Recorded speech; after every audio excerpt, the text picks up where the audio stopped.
Saudara, mahasiswa dari sejumlah universitas di Banda Aceh mengusir 135 pengungsi Rohingya dari basement gedung Balai Mesuraya Aceh.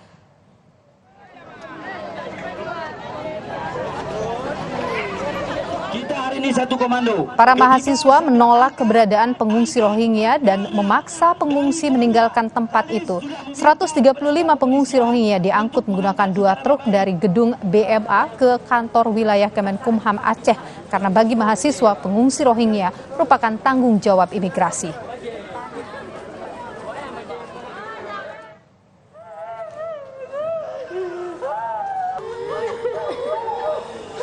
Setelah sempat dipaksa bertahan selama beberapa jam di lokasi parkir kantor wilayah Kemenkumham Aceh sejak Rabu petang, saudara, akhirnya 135 pengungsi Rohingya kembali dipindahkan ke basement gedung tempat penampungan sementara. Akibat dari insiden pemindahan paksa yang dilakukan sekelompok mahasiswa, 1 bayi pengungsi mengalami demam tinggi, sementara sebagian pengungsi lainnya mengalami kelelahan.